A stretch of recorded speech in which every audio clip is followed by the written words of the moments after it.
Welcome to the Leadership Conversations podcast. I'm your host, Jonno White. I'm the founder and principal consultant of Clarity. We are an Australian-based consultancy that works with leaders around the world, and our passion is to invest in people to become everything they're meant to be in order to fill the world with healthy organizations that people love to work for and customers line up to buy from. The goal of this podcast is to invest in you and your leadership. If you're just joining us for the first time, then feel free to check out consultclarity.org. That's our website, consultclarity.org. We have so many free resources on there, the most popular being our 7 Questions on Leadership series. We've had more than 1,500 leaders from around the world in all different sectors give their in-depth answers on leadership, what books they love, what they found most challenging, the most meaningful stories, how they structure their time through the day. That's free, so go and check it out.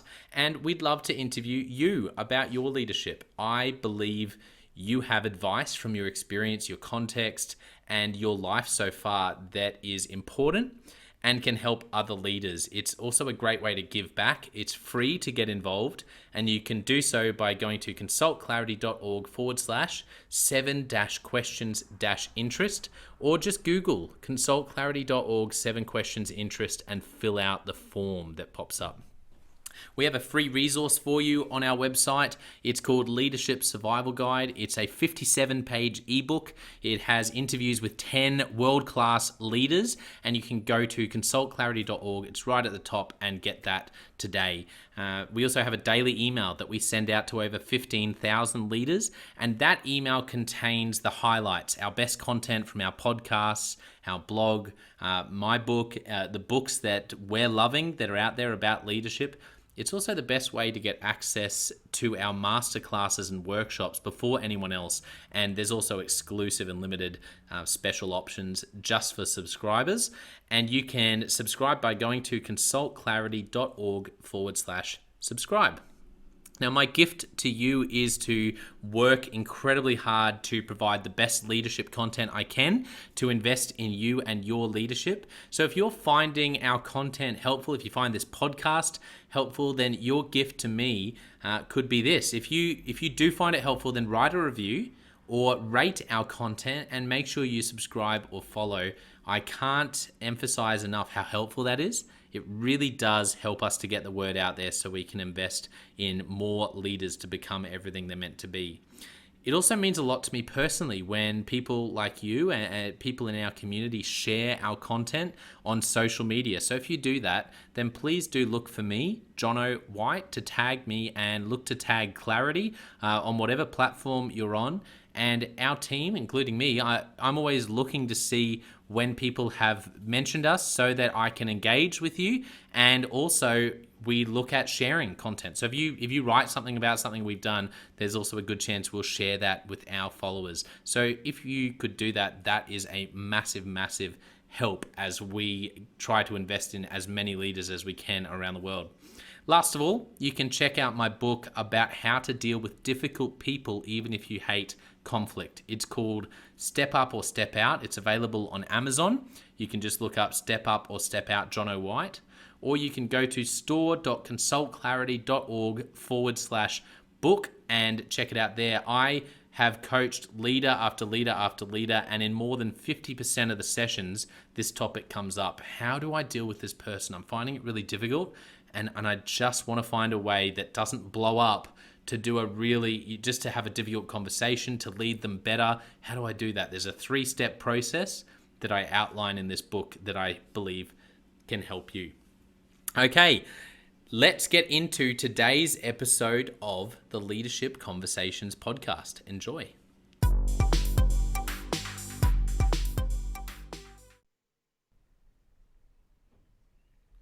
Welcome to another episode of the Leadership Conversations podcast.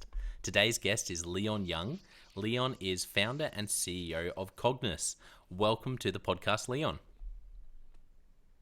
Hi, Jonno. It's great to be here. First of all, for our listeners, can you tell everyone a little bit about what you do at Cogniss? Yeah, so Cogniss is a no-code platform for building what we call human transformation technology. So for those who aren't familiar with those terms, no-code refers to the idea that it's a software development platform designed for people who are not programmers, that enables anyone to build apps, mobile, in our case, native mobile apps and web apps, and broader digital solutions for the purposes of what we call human transformation. And what we mean by that is apps that use applied neuropsychology to drive positive outcomes in people's lives. And the simple way I normally explain it is if you think about in the App Store last year, in the Apple App Store, there were 325,000 apps published. 25% of those sat in the areas of health, lifestyle, and education.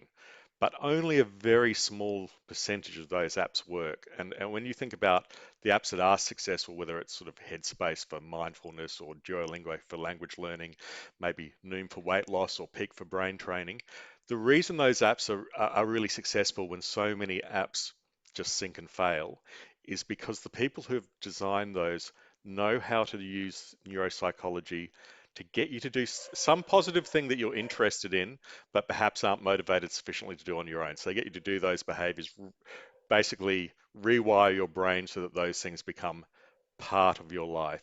And they do that often through hyper personalization, recognizing that different people are motivated by different things. So my team comes from a long background of building those things on a custom basis.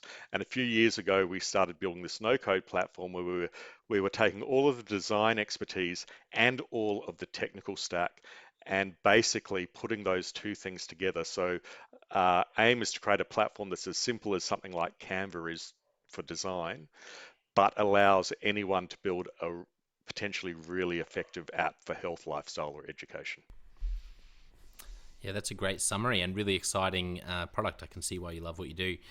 Now, it would be great to find out a bit more about you and your journey, Leon. So, even as far back as growing up, Mm. childhood, what are some of those moments that really shaped you to become the person and the leader you are today? Yeah, it's an interesting thing for me that I reflect on a bit because there's those things that happen when you're growing up that you're kind of aware of as putting you onto a particular path, and then there might be other things that you don't recognize at the time, but you kind of recognize in hindsight. And with hindsight, one of the things that probably really directed my life is the fact that I'm ADHD, and I didn't know that. And in fact, I didn't know that until I started working with neuroscientists, and a few of them made observations, and I went off and did a test. Wow. Um, Yeah. so, so I was one of those kids. So ADHD, there's a lot of cliches around it, and I like a lot of people, I wasn't diagnosed as a child because I wasn't outwardly hyperactive, but I had there's this combination of two things there that were very strong for me. One is short attention span when doing things that you're not that interested in, and then hyper Yep. concentration when you do things that you are interested in, and Mm. blocking out the entire world when you find something that you're passionate about. So I had this struggle as I was going into high school where in primary school I'd been, a bright kid. I hadn't had to try very hard, and I hit that typical wall where I needed to do a bit of work, and really had problems with the way the education system worked, and it wasn't quite fitting for me. But this was in the early to mid 80s, and it was the same time as the home computer boom. I was very lucky. I was in a high school that had received an early grant, a massive grant at the time to buy a multi-user mini computer, and we had access to that out of hours. So um, I found my passion through that, and I found that I had this kind of savant-like almost ability to code without anyone teaching me how to do it.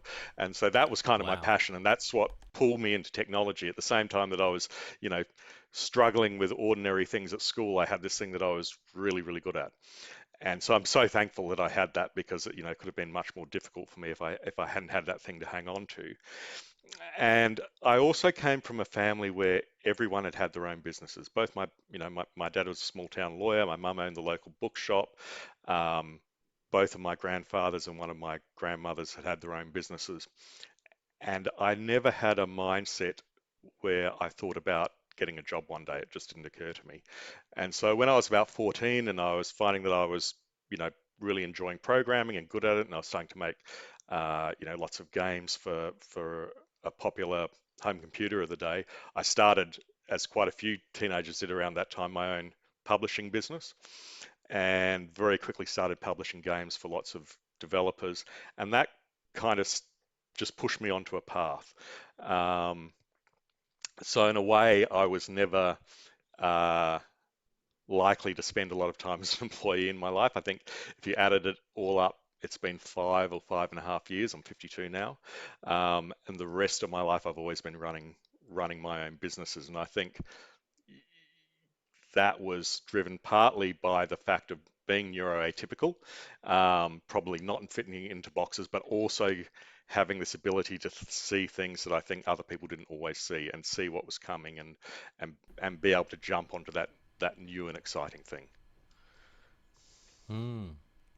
What an amazing journey, and I really appreciate you sharing about ADHD and sharing about how I guess one thing that you mentioned that really resonates with me is what you said about running your own business, and I feel the same way.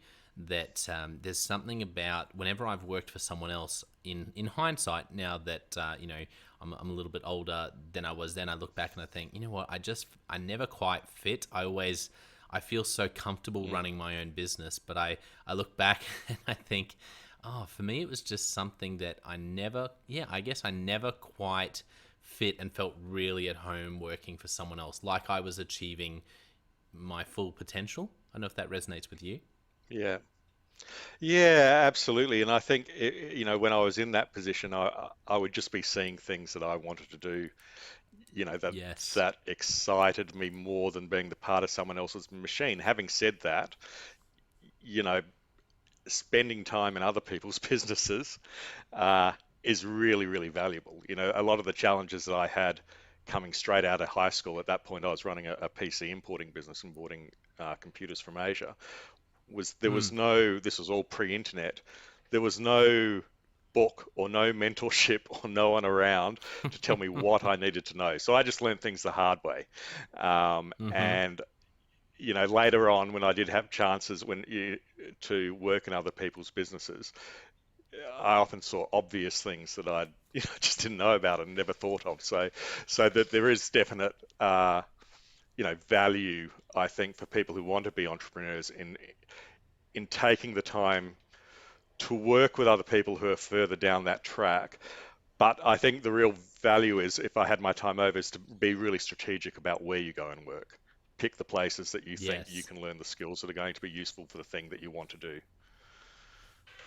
Me too. I think the other thing I'd encourage, if I look back at my career, one of my favorite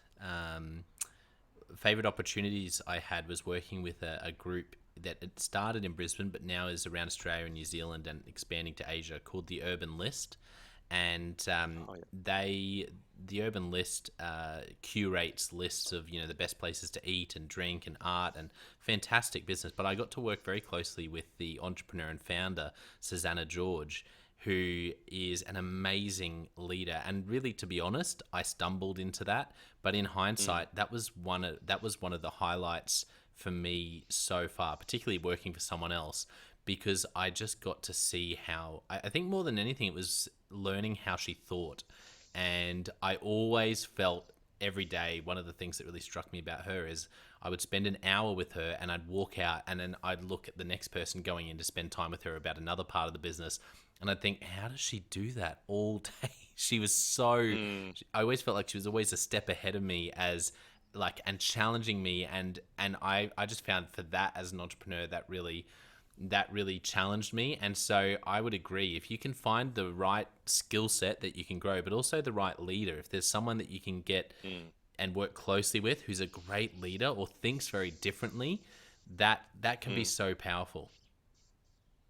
Yeah, and that thinks very differently. If I had my time over again, that's something I would probably look for, because what we tend to do in life is, like attracts like, and I had good experiences working for other people, but they were probably people who already had a very similar worldview and mindset to me in the beginning. Mm, Um, yes. But mind you, of course, getting in with someone who sees the world in a very different way to you um, could be quite a quite a challenging thing to try and win that role in the first place. Yeah, yeah, it is. It is. So, what about? Well, I want to come back to the ADHD just because I think Mm, it's. So, I've got some really close friends who are really smart, wonderful entrepreneurs, actually, who have one in particular who I think he's pretty much always known. His parents are medical, and so he's always kind of known he had mm, ADHD. But I've really been trying to learn and understand it more as a friend, but also as someone who works with him. So, can you, if you don't mind chatting a little bit about this, because I know there'll be people mm, listening who might be thinking, "Huh, I wonder if I, or I wonder if someone in my team or someone in my life might have that." So, can you tell us a mm. little bit about the journey for you of, once again, you've already mentioned a bit of this, how you found out Yeah. that you have ADHD and what it looks like, particularly as an entrepreneur. What does it look like to live with Mm. that as an entrepreneur? Yeah, and I'll just before I drill into that, I'll just touch on one thing. Anyone who's listening to this who either thinks they might be ADHD or someone in their life is, go and look up the Huberman podcast ADHD episode. He does a Ah, wonderful breakdown, and I only heard it recently, and you can imagine I've read so much because yeah. neuroscience is my kind of area. I've read so much about it, but I still picked up new things. Even little when he was describing what it's like being around an ADHD person, he said, "You'll notice they always have piles of things on their desk." And I burst out laughing and mentioned that to my fiance, who burst out laughing as well. She's like, "Yeah, I can just see it everywhere you've been because these little piles behind you." Oh, thank you. That's great. So I love Huberman Lab. I haven't listened to that episode, so I'm going to go and listen to that after this because I It's love his podcast. it's a fantastic podcast, and that one is really quite fascinating. I think even if you haven't got ADHD, because a lot of this relates to concentration, and he drills into this issue that because our brains are plastic, it's a lot of people posited the idea that we're creating ADHD in modern society, right? By looking at TikTok and Hmm. Instagram and these things all day, we're Yeah. losing the ability to concentrate. And certainly, I'm seeing more and more people displaying some of those traits. I don't know if it's quite the same thing, but it's certainly similar. Anyway, in terms of, and there's see one of the traits of ADHD is that I'll keep jumping around between subjects and going off into the bits that interest me rather than answering the question. But to try and answer the question and how it's impacted me in my work and how I found out Yeah. about it. So the way, the manifestation that you would notice if you came and watched me working, apart from being a bit, sort of untidy, is that I will tend to have 100+ tabs open in my browser, and I will be jumping around between things a lot of the time, and that is the thing that's kind of seen as a disability, I guess. When you're in school and you've got 45-minute periods, an ADHD kid is really going to struggle to uh, stay focused on that one subject. And if something catches their attention, they'll just want to drill down into that thing immediately. And often that means they'll just go off and be dreamy or something in a classroom, or they'll be hyperactive if they're prone to that and run around. Where where that's affected me, I wouldn't say it's been an entirely negative experience for me. Yeah. The fact that what my company does now is really really complicated, and it's this sort of intersection between psychology, neuroscience, and technology, is all driven by that kind of multimodal interest that I have, that I am jumping around and looking at all these different things. And for me, what's happened is I think I have an ability to see patterns between different things and see how they come together, and that's kind of what's formed Cogniss. Now the challenge is it's really hard getting things done sometimes, particularly the boring things. And this is one of the reasons that ADHD. There is a lot of data around ADHD and dyslexic people, and the two things often go together. Um, Yeah. a lot of them are entrepreneurs, and I think part of the reason is it allows you to build a system around you where other people can compensate for your weaknesses and you can concentrate on your strengths. So for me, in building a team, it's very much about Yeah. having people around me who are good at the things that I'm not, and who will do a lot of the structure stuff for me, while I can concentrate on the things that I love, which is one, the human sort of leadership side of it, and two, the Yep. creative side of it.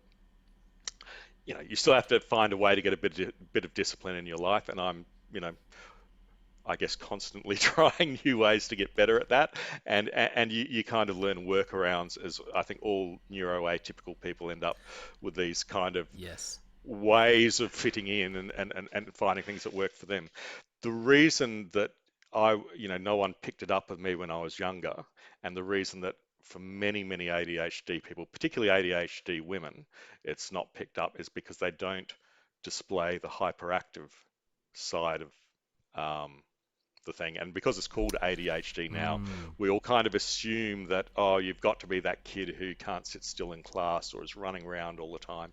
And actually, nearly Yes. half of ADHD people don't display that trait. They might be internally hyperactive sometimes, but they're not fitting into that cliche. So it always used to be the boy, mostly in school, who couldn't stay in his chair. Um, for me, as I learned more and more about psychology and neuroscience, I would think all the time, wow, I have so many traits of an ADHD person, but I'm not ADHD because I'm not hyperactive. And it was literally only because I then watched a documentary about undiagnosed ADHD in adulthood, and all of these people saying I went undiagnosed because I wasn't hyperactive, and then they were describing their lives, and I thought, wow, that's my life. That's totally my Yeah. life. And then, you have the American Psychiatric Association produces something called the DSM. They're on DSM-5 now. So that's the official official book of tests for all these different psychological and psychiatric conditions. And I went and did the test, and I was, right up the top of the score for being ADHD, which Oh. was, in a way, quite a in a way, it's quite a relief, because you then start to Yes. understand other ways that that's impacting your life. People with ADHD often have issues with depression and things like that, and it's not that they're Mm. naturally depressive, it's because they're not dealing with the ADHD. So, um, knowing that and then learning about it and accepting it and working out how I make my way in the world in the most effective way, given this is how I'm wired, has Yeah. been, a very liberating experience for me. Yeah, thank you for sharing that. I've found a similar I've had a similar experience, but with anxiety, where Right. when I initially started, I guess, feeling like I was overwhelmed. It only happened for me where with anxiety, where it got to the point where I felt like I didn't have control over it anymore. I felt like I was losing control, particularly panic attacks, where you literally lose you lose control, where your body is reacting completely irrationally, and you're going, what the heck is happening? And Mm, then for me, finding out, and it's funny because it took me a while. I had a real personally I had a stigma against medication for mental health, and probably right. against mental health, even though I wouldn't have said that. And so I initially, I remember when I had one role where I actually had to finish up, because for me that was a season where I found out I had anxiety. I even said, when we were sort of doing some because it was all these different meetings where I had to tell different people. It was just really horrible when I was feeling so anxious. But I even said, no, no, no, no, don't use the word anxiety. Call it overwhelm.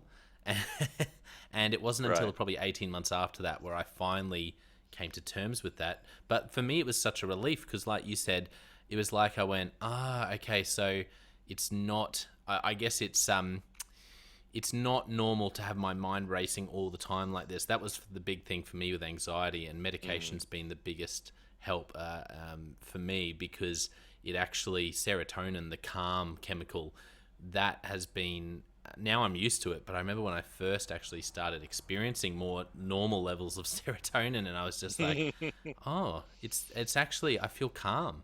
This is new. And so, yeah.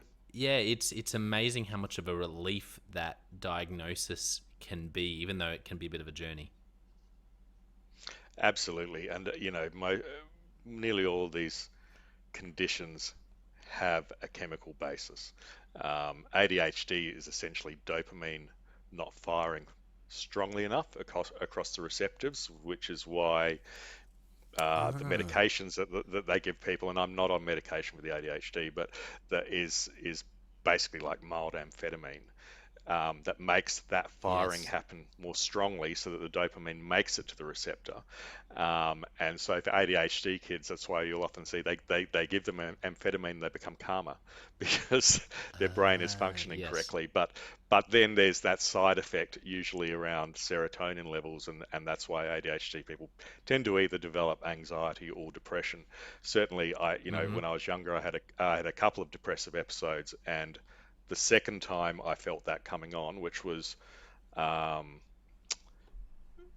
when things were challenging and going wrong in the business, the second time I had the guts to go and get help, and I went straight Mm. onto medication, and it was life changing for me. So I would say to anyone, don't be afraid of that. But my experience was very similar to yours. That when I was younger and I experienced that, I in fact didn't talk to anyone about it. Yeah. I had that. I don't think it was a sense of, I don't know if it was a sense of shame, but it was just an unwillingness to face up to it. Um, and, I guess around social stigma. Uh, but the second time when I felt it happening, I thought, well, it was when we were it was just before we kind of launched into the Cogniss business, coming out of a business that this evolved out of. And I Yeah. just thought, I've got too much exciting going on in my life to let Yeah. mental health get in the way. And I'm going to see everyone I can as quickly as I can and get on top of this. And luckily, I was able to get on top of it, sort of straight away, and started a journey that really changed my life for the better in many, many ways. Yeah, that's so good. Thank you for sharing that. I love that. And hopefully this conversation is helping some leaders who probably thought leadership conversation, Cogniss, great. What strategy am I going to learn? Maybe they're going, oh, maybe I should go and get some Look after your support mental for health. I mean, look, mental health. it's Yeah. we all know in the entrepreneurial community that it's a huge issue, right? Anxiety and Yes. depression and burnout are endemic, and I think people have just got to be you got to be on the front foot. You just got if you sense that you're even heading towards that direction, what harm is there? Yeah. Go and talk to the right professionals, get that help because everything else is so much easier. I agree. One thing you said that I loved was that one of the I guess one of the ways you see yourself coping when you first were starting businesses, and you see others maybe as well, is with ADHD is you build a team around you so that you can focus on Mm, your strengths, perhaps because some of those weaknesses around discipline and structure systems, you actually come to terms with it at an because you may struggle in some of those areas where you actually go, you know what, if I'm going to be successful, I'm going to have to find a way to do this. And I just have not found a solution myself. The thing I love about that is that's actually a wonderful leadership practice and principle, even though you're talking about it almost being accidental in some ways.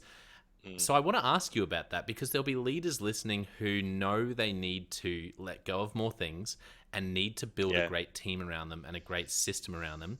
What's worked? What advice would you give around how to really build an awesome system around you that leverages your strengths but really finds people way better than you in the areas that aren't your strengths, that where you're weak? Yeah, it's an ongoing, I guess, journey. I mean, the whole thing about building a business and building teams is I think you never completely master it, but you just get better at it over time. Um, for me, it's firstly about you have to be completely honest with yourself. Um, what are you good at? What are you not good at? What are the things that you might be able to struggle your way through, but your life would be so much easier if you had someone else picking up those things and you could concentrate on the things that you're good at. And in our business, we very much look at the matrix of what are the skills that we need for the whole company to run and to be successful, and we don't worry much about traditional job titles or structure. I think especially at the moment when recruitment is so difficult, if you get too hung up on tight job descriptions and trying to find people who match those tight job descriptions, um, you're going to be very lucky to find them, particularly if you're in a startup and you can't pay huge amounts of money. So I think what you've got to do is look at what all those discrete skills are that you need across the organization, look at the people that you've got, who's good at what, and then cast a wide net. So for us, at the moment we're going through some growth and having to advertise for people, and we actually run multiple ads that are skewed in different ways just to see who comes through, because you want to find people who, in our case, we're looking for people who are very motivated by what we do. They have to care about the outcome that we're trying to drive and want to be part of that.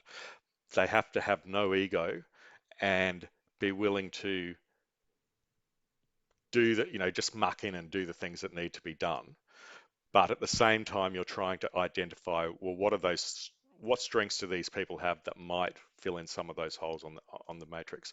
So a lot of the time you end up employing people that Mm. you wouldn't have thought about employing before Yeah. they came to you. But you see them and you realize, wow, this person's really smart. They've got a lot to offer this team. We'll find a way to add this person into the team, and Yeah. and a way to get the most out of them. At the same time, yeah, absolutely, you've got to be thinking about crossing off those things that you don't want to be doing yourself and or are not good at doing yourself. I'm still doing that, right? There's a few things I would like other people to pick up, and we're just not big enough yet as a company to do that. But every time someone comes Yes. into the company who's able to pick up some of those things that I'm not good at or another team member is doing that they're not perhaps the best person to be doing those things, you see an immediate step up. It's it's Yeah. it's just like the whole team steps up when that happens. Um, so that's what I'm looking for all the time, if that makes sense. Yeah, it does. What I love about how you just unpacked that is you're talking about hiring humble people, no ego. Yes, And that's the reason that's so important in the spectrum of everything you just mentioned is a humble person who doesn't have ego can sit at the table with you and have a transparent discussion in a team where you say, okay, here's that sort of the E-Myth Revisited or the E-Myth book where you mm, sort of map out the roles, particularly in a startup. These are all the different hats that this group of us we're going to have to wear. And you can, someone like that who's humble but really smart and effective in their strengths can actually engage in a conversation with you where you say, okay, well, someone needs to do this role, even if it's temporary. And that sort of person will go, yeah, you know what? That's probably not where I'm at my best, but I can do that for a season. mm, And I love Patrick Lencioni. One of his books, he talks about a company that developed a core value of humility, but they actually talked about it as willing to sweep floors. And ha, I love that picture. You I just you love just that. want to find people who go, yeah, you know what? If I like, even if I'm the even if I'm in the C-suite of an organization, but at a particular day in a particular event, I need to sweep the floors. That's fine. And for me, I I'm hesitant because I don't want to oversimplify it, but there is some truth to that idea, isn't it? Where it's just you hire amazing people, the sort of people that a couple of tests that I love is that idea of would I have wanted you around when we founded the company? Like, could you have been a co-founder? Yeah. And the other one that someone mentioned on the podcast that I thought was so funny is if I run into you on a Saturday, will I avoid you? And I love that idea that like you want to hire people where you think if I ran into them at the shops on a Saturday, I want to hire Yeah. people where I go, I've worked with them all week, but I'm actually going to seek them out to be like, hey, hello again, how you going? How's your weekend? And they're just little filters. But if you hire amazing people and Mm, then find something for them to do and find a way to make it work, I feel like that's a way better system than trying to break down the organization into little boxes and then find the perfect person to fit that yes. box.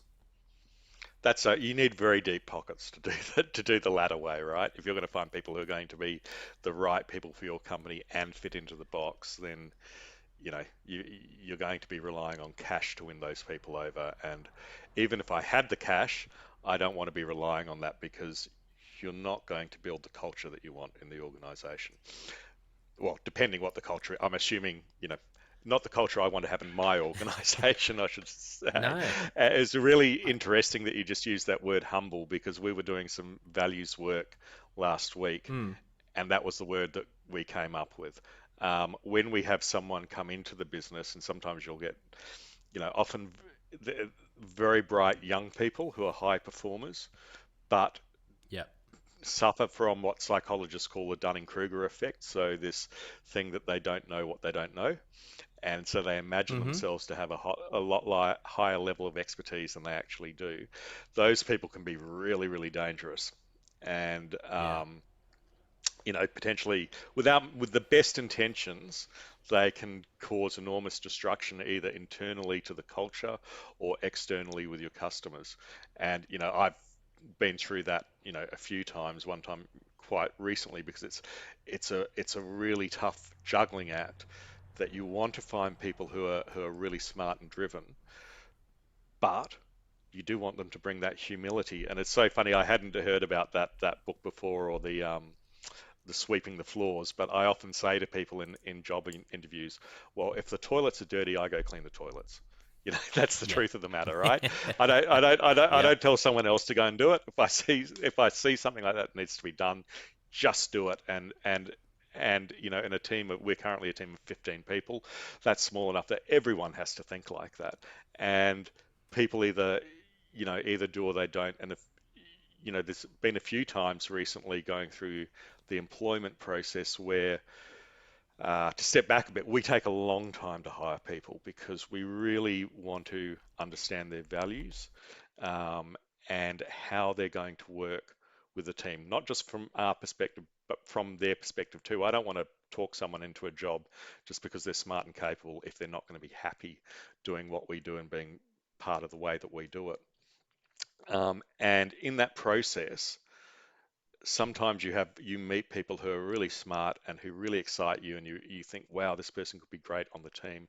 But as you get to know them, if they start talking about things like their job title, if they're really concerned about their job title, or about how they're going to be perceived by other members of the team, that's an immediate red flag for me.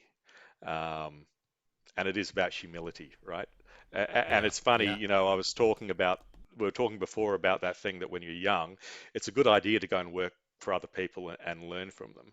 And I would say probably, when I was in my late teens or 20s, you know, I was, I'm sure I came across as being pretty arrogant, without meaning to be. Again, because it's that Dunning-Kruger effect. I didn't know what I didn't know. And the Yeah. irony is now, 30 years in business, and I know there's so much I don't know, right? Every day for me is a learning experience. And so Yeah. having a natural appreciation of that, uh, it actually makes life so much more exciting, I think. You don't get bored, right? If you know that you don't know Oh, everything yeah. and that you can learn from the people around you, I think life's much more rewarding. Yeah, it's funny because even this podcast, which the reason to start this podcast, the reason for the idea to be valid was I love the idea of some people publish New York best times selling books, sure, but a lot of other leaders are there on the front line doing amazing work, and it's great for people to be able to feel like they can pull up a chair and listen in. But also the other part of it, to be transparent, is to also have create content, which this is my favorite way to create content, and I love it so much. Create content around leadership where I can talk about leadership. But it's funny because even doing this, I've been probably surprised, even though I knew coming in that I was going to learn a lot. It's been 10 times more. Mm, Uh, it's become the most amazing learning journey for me because I feel like every person who talks about something, particularly because I'm positioned, it's set up so that I ask questions and I actually, I shut up and I listen. I feel like I'm learning more than anyone else from doing the podcast, and which is funny because what do I do every day? Is help other people with leadership. But I feel like I just learned so much. And yeah, you're right. It's also learning that, okay, that one way that I've always believed to do that, suddenly I go, well, maybe there's two ways, maybe there's 10 Mm. ways, or maybe there's actually completely different ways that are better or different that I don't know about yet. And but there was definitely a point where for me I discovered the one way, and you go, oh wow, this works, this must be it. And then I remember walking around a little bit like that, going, why doesn't everyone else do it like do it the right way? And then that for me has been something that's, I feel like, has slowly broken down. And but it's been one of the best things for me. I feel like I've learnt so much more from, say, doing this podcast, from having that openness and going, well, what if the way this person does it is actually better or different, and I can learn something from it. Mm. um, it's been really rewarding from that perspective. I can imagine. I mean, it's interesting. Our company is planning to launch our own podcast, really talking about the sort of tangential things that interest us around what we do, which is around the role of technology in how the brain works and how human achievement works, but then also looking at the ethics and things around that. And then just in thinking about the people that I want to get on that podcast, it's kind of the same thing. I'm just thinking there's this huge opportunity to Yeah. get a deeper dialogue on a lot of things that interest us and get views from people who have much deeper expertise than we do. So I think as a medium, it's fantastic. Well, what's crazy? I mean, just to, like I said, the whole feel of this podcast is like we're sitting around a coffee table. So, Mm, to to share this with people. For me, when I was trying to create content, say last year for Clarity, which primarily would be blogs, videos. I have my other podcast, the Jonno Leadership Podcast, Leadership Question of the Day, which is me creating content, which I'm passionate about. And but I realized the other week I created more content in a week by doing this conversation interview style with great right. leaders than I did last year. And isn't that crazy? In one week, because of the style of this content, that I'm able to take an amazing leader and I love chatting with people leading a school in New Zealand with 20 staff, someone leading a Mm. global organization with 30,000 staff in Canada, wherever people are, whatever they're doing. um, for those wanting to create content, that's this style is, and I felt like straight away after my first 10 episodes, I thought, this is better.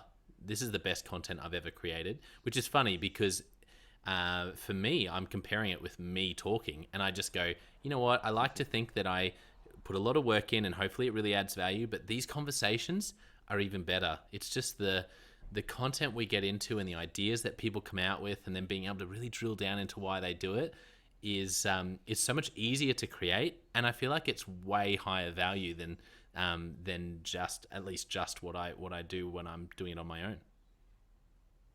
Yeah, I'm sure the two things kind of play into each other and add value to each other as well. I mean, I think that opportunity, we're living in a brilliant time in terms of that opportunity to be able to delve into the minds of all different types of people around the world. Um, One of the great strengths in my business is that we've got an incredibly diverse workforce. I remember back at a Christmas party last year, I think it was 13 people in the team at that time, and we worked out we came from 10 different countries. And Wow. just having all of those different life experiences in the room, finding people who are really good at working together but came from such different backgrounds, I think has really strengthened the business. But just touching on that humility thing again, I was just thinking about this as you were talking about that, your experience of talking to other leaders. So our business evolved out of an agency called Two and Two, and Two and Two was basically a bespoke developer of digital solutions around complex behavior change, um, or complex educational needs and health a little bit. And we would build these things, big budget projects for people on a bespoke basis, and they would be, often year plus contracts doing these jobs. And one of the challenges I always had with that business, and that was a lot larger business in terms of the team, was having really smart people on my team, getting them to work with clients, and then trying to get them to be humble in how they worked with the clients.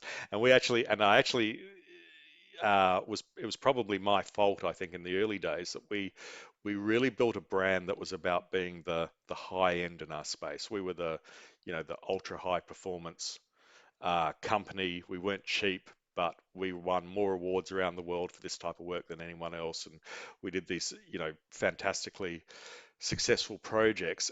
And in building up the sort of pride around that, what happened was my team kind of developed a kind of arrogance in how they worked with their clients, or they lost that humility. So I would get this complaint a lot of the time from my team that, oh, the client won't listen to us. We're trying to tell them what they need to do, and they're telling us, no, you've got to do something a particular way. And you know, generally I was always trying to support my team, but I learned after a couple of years that generally when the client told you no, it needs to be in a different, you need to approach this problem in a different way. It's because they know something that you don't know, and they perhaps don't articulate that well to you, but they know Yeah. their audience and they know their subject matter. And to start from a point of view of pushing something because it's best practice, whenever I hear someone now say we want to do this because this is best practice, I always start questioning it. Best practice, but in what scenario and with what other factors and variables in there. Um, Yeah. so the team that I have now I've got a few core people that came from that team who went through that whole, decade plus with me of doing that type of work, but then a much more diverse team generally and a whole different attitude as to how we think about the types of problems that we're solving.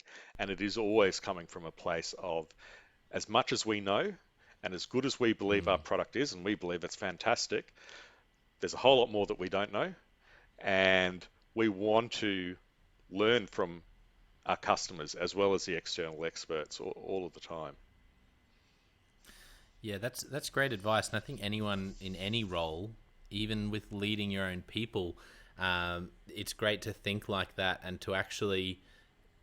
One thing that I've really learned is, and there's a great book on it for consultants, which is by Patrick Lencioni, who I've mentioned and probably mentioned nearly every episode. I love his work. It's called Getting Naked, which is a hilarious title, but it's about as consultants how what people really want is they want you to just get in and help and not and just to be transparent. Don't have any ulterior motive. Don't be afraid to charge, for value. And Mm, but if you just get in and tell people what you really think, and just even if like he talks about running like helping someone to run a conference and just doing whatever was required to help them, and then there was one part of it that really sucked for some reason, and he and his team decided in that moment to sort of take the hit and just for the leader they were working with to say, oh, we're the consultants doing this, we this was our fault. And he talks about that in the book, about how much that moment of actually going, you know what, our only priority right now is to help this client, and so if we need to take a bullet in front of all of their, in this conference to help them, then we'll do it. And that led to this amazing long-term relationship because the mm, client knew it wasn't about them saving face or reputation. Their whole goal was get in and help, and just whatever we can do, even if you want to do things a bit different to how we normally do it, we can. And so that, I feel like that approach is so powerful, and the sort of people that like that approach. I don't know if you found this with your business, Leon, but yeah. as you work the way you do, you also start attracting great people Yep. who will actually be better to work with and probably give you more trust to do best practice. Whereas if you try to if you're focused on some of those other things, I feel like sometimes you attract those nightmare clients who Yep. say one thing but then never follow through. And so by being more authentic to that, maybe you actually attract a better type of client as well. Y- You absolutely do, and it is about authenticity. I mean, I don't, I tend to shy away from management speak, but the one bit of management speak that we do use in our organization is radical transparency, um, both internally and externally. So when there's a when a customer is trying to do something, a customer or a client is trying to do something that is challenging or it's cutting edge, or there's something that's really difficult about what they're trying to achieve, it's not going to be a smooth journey. And if you're open with your client or your customer about that, and partner, really partner with them in a true sense, so that you're on the journey together, it's just a different experience. We came out of that kind of agency world, and I think um, marketing agencies have the hardest time because of the culture between brands and marketing agencies is generally that the Yes. brand sort of yells what it wants, and the agency says yes sir and tips their hat and will do it by 5 o'clock Friday, even when it's totally unreasonable. And as a result, they make Yes. life hell for themselves, and everyone's unhappy at the end of it. We have we built our product by bootstrapping. So we literally sold the idea of the product and got our customers to pay for the development of it, pay for different functions that they wanted, which we put through a lens of how does this help the platform overall. And that means that we've had customers who've come on a journey with us in terms of trying to do some things that, are really very progressive and cutting edge. And because they know they're on that journey with us and they're sharing the pain with us, if we have some problems, if we hit some technical issues, it's very rare that I have someone calling me and complaining to me. They tend to be very patient and they see it as an investment on their part and on our part that we get this thing right. And that's been critical to us getting to the point where now we have a very mature, sophisticated platform that we can scale. We couldn't have got here if we had just raised a little bit of money and tried to build a platform to do what Cogniss does and just take it to market. Yeah. We've Mm. only been able to build it through 5 years of partnering with people who are using it in the real world and seeing what works and what doesn't work and going on that journey together, and everyone being very open with each other, very transparent, very patient with each other. And it pays off well. If it takes a bit longer, or, it doesn't go quite how you intended it, if the end outcome is as good or better than what was intended, people forget about the pain very quickly. Um, and you just have a different type of type of relationship. And so I'm very thankful, actually. I don't think we could have got Cogniss to the stage that we're in now if we hadn't had those sorts of customers who were willing to come on that journey with us. But it also speaks to the culture of the team, my team or our team, and that they've engaged with customers in such a way that they've been comfortable to come on that journey with us. Yeah, that's brilliant. That's such a great way to build a business by actually. It's almost like you've built the business and factored into the process of building it the actual vital market research of how do people actually use this. That so often not having that information is the thing that really cripples a product or service. Yeah, I think absolutely. And for us, we're creating a category. We came up with this phrase, human transformation technology, a couple of years ago, and other people have picked up on that, which has been very gratifying. But there was really no name. Like there were products that fell into this space, but no one had named the space or really sort of defined what that category is. And category definition is really, really difficult. I think if you're doing a product that is a disruptive product, just disrupting an existing business process, you can probably rely on market research to get you 70 or 80% of the way. But when you're defining a new category, the people who want to buy your product don't even quite they don't understand what's possible. I mean, most of our customers were not looking for a product. They didn't know that there could be a product that did this. They were looking for some kind of bespoke service. And they would find us usually through our old brand and then would say, hey, we've built a platform. You can actually do this yourself on this platform. Um, and I don't know how we could have got to where we are now if we're just done a whole lot of market research 5 years ago and then tried to build something, it would have been completely wrong. That's the only thing I'm sure of. Yeah, that's incredible, and really appreciate you sharing that story. I'm aware of the time. What I would love to do is invite you back for another episode down the track, Leon, because I haven't gotten to the Leadership Express questions, but I might Yep. leave everyone in anticipation for those, and because we've just had so much fun chatting about other things. So let's, yeah, I'll invite you back for another episode, and maybe we can chat about some different things and go through those questions together. That would be fantastic. This has been great fun, Jonno. For those who really want to find out more about Cogniss and maybe also find you online, where can they do that? Yeah, so cogniss.com is the website, or follow on Twitter Cogniss HQ. I'm just Brilliant. reinvigorating my own personal Twitter, which is Leon_C_Young. It's been dead for a few years, but that's one of the things I'm committing to in the next couple of months, is getting that active again. Excellent. Check out Leon's Twitter feed, which will be ramping up. No pressure.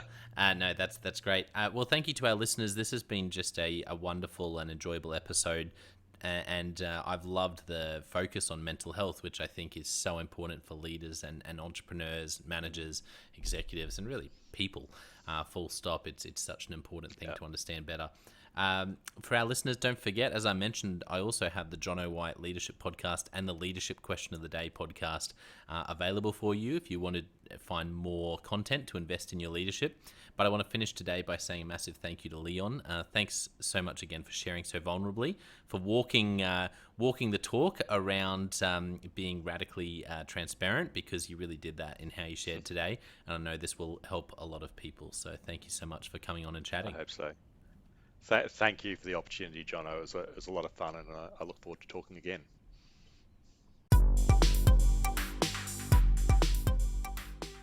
Well, I hope you enjoyed that episode of the Leadership Conversations podcast as much as I did. If you're joining us for the first time, don't forget to check out consultclarity.org. That's our website, consultclarity.org. We have so many free resources on there, including our 7 Questions on Leadership series. We've had more than 1,500 leaders from all over the world in all different roles, in different industries, answer these 7 questions on leadership, and leaders give these in-depth answers around how they spend their time, a book that's been significant for them. It's just a gold mine. It's completely free to access, so go to consultclarity.org and look for that. We'd also love to interview you about your leadership. I believe your experience, your life, your context means that you have advice on leadership that other leaders can learn from. Yes, you. If you're going, not me, well, no, I really believe you would have something to add. So if you're looking for a way to give back, it's completely free to get involved. And we would love to interview you through the 7 Questions on Leadership. You just go to consultclarity.org/7-questions-interest, or Google consultclarity.org 7 questions interest and fill out the form and get involved.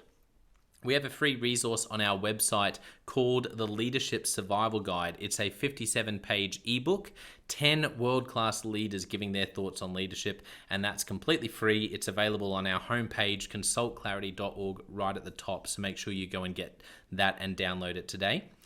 And we have a free daily email that you can subscribe to. We send this out to over 15,000 leaders from around the world. And it contains the highlights of content from our podcasts, our blogs, our books we're reading. It's got the best content, and it gives you exclusive, limited, early access to our masterclasses, workshops, new products, special offers. It's all for our subscribers. You can go to consultclarity.org/subscribe and join 15,000 other leaders. And you know, my gift to you is to work really hard, particularly through the Leadership Conversations podcast. I have been blown away by the quality of the leaders, and I'm learning as much as anyone in doing these interviews. So I'm having a great time. And my gift to you is to keep lining up the best leaders I can to invest in your leadership. Your gift to me, if you're finding this helpful, there is something that you could do that would help us out massively. And that is to write a review and to leave a rating for our podcast or wherever you're watching or listening to this. I can't tell you how much that helps us out. Also, subscribe or follow. It really does make a difference in helping us to help more leaders become everything they're meant to be. Another thing that means a lot to me personally is when I see our community share our content. So if you do share this or any other piece of content on social media, then thank you, and please do that. And look for me, Jonno White, or Clarity, and tag us in your post. Our team is always looking for posts to engage with from our community, and there's also a chance that we'll share your content to go beyond and share it with our followers. Last of all, you can check out my book. It's called Step Up or Step Out: How to Deal with Difficult People Even If You Hate Conflict. I wrote this book because 50% of the coaching sessions I have with leaders, this topic comes up again and again and again. And it's this idea of, how do I have this difficult conversation? How do I lead this person better when I'm finding them difficult? Or in some cases, you look and you say, I think I might be leading a difficult person. They're just quite difficult to lead, or I'm finding them quite difficult to lead. So there's a 3-step process that I unpack in Step Up or Step Out. And the amazing thing, and I've literally done this myself, and I've heard it anecdotally from other leaders as I've coached them, is that if you follow this process, you will see that person step up and change their behavior or make a decision, which is to step out some of the time. 95% of the time, people will step up or step out in just 4 weeks. And I stand by that. It's you have to read the book to understand, but I really do believe in it, and I've experienced it firsthand. It works. So you can go to Amazon, look up Step Up or Step Out Jonno White, or store.consultclarity.org/book. Well, thank you so much for listening. We're going to be back with a new episode next time of the Leadership Conversations podcast. And I hope today has helped you to take another step towards becoming the leader you're meant to be. See you next time.